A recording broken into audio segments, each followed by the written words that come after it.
Al día siguiente, cuando Betania, y viendo de lejos una higuera que tenía hojas, fue a ver si tal vez hallaba en ella algo. Pero cuando llegó a ella, nada halló sino hojas, pues no era tiempo de higos. Jesús dijo a la higuera: nunca jamás coma nadie fruto de ti. Y lo oyeron sus discípulos. Y vamos a hablar de una higuera. Esto no es algo que el Señor lo vivió, pero lo usaron. De esto hay mucho que decir. Ahora mire, dice, en el versículo 12 me llama la atención. Oiga esto: al día siguiente, cuando salieron de Betania, ¿qué es lo que dijo? ¿Qué tuvo el Señor?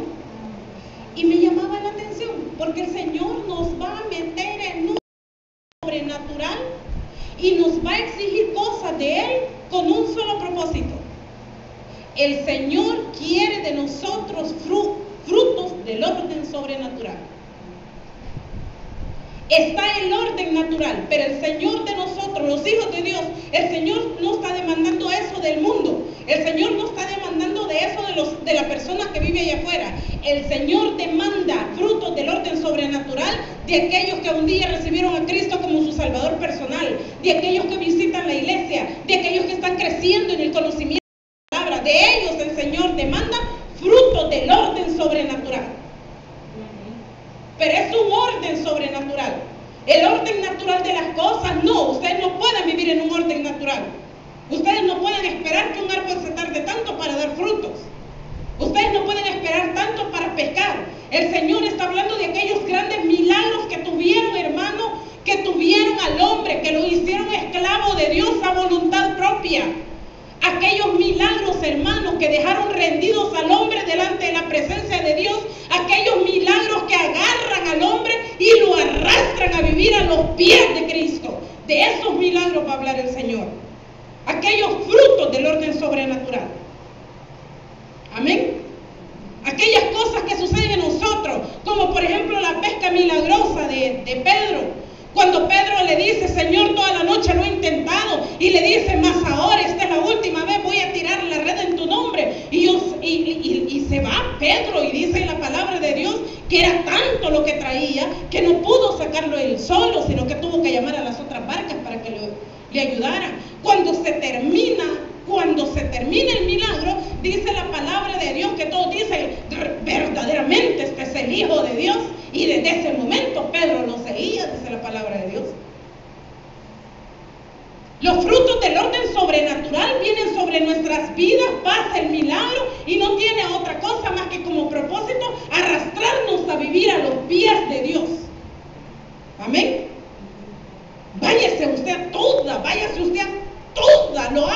mire, hermano, en el nombre de Jesús le digo esto: busquen la palabra de Dios en Mateo, Marcos, Lucas y Juan, un milagro donde una persona recibiera un milagro de parte de Dios y se fuera muy campante. La mayoría, son pocos, y la mayoría sabe lo que dice.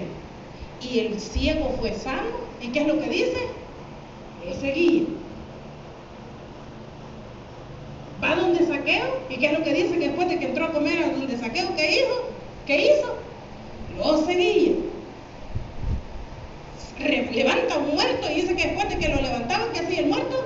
Lo seguía. Todos los milagros que Dios hacía en las vidas de cada hombre tenían como propósito seguir al Señor. A lo mejor eso es lo que nos ha estado faltando para que Dios se glorifique en nuestras vidas. A lo mejor andamos buscando milagros, pero son milagros aquellos que simple y sencillamente van a satisfacer mi vida, van a satisfacer mi ser, pero no me va a dejar rendido a los pies de Dios. Amén. Y se lo voy a demostrar con la palabra. Miren lo que dice. Dice: salió de Betania y tuvo hambre. Y lo explica como una necesidad. Yo tengo hambre de ver milagros. Yo tengo hambre de verlos a ustedes viviendo en un orden sobrenatural.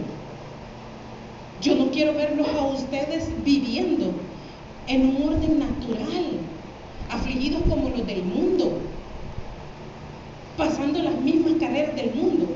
Yo tengo hambre de ustedes, de verlos viviendo milagros tras milagro. Así lo quiero ver viviendo. Amén. Quiero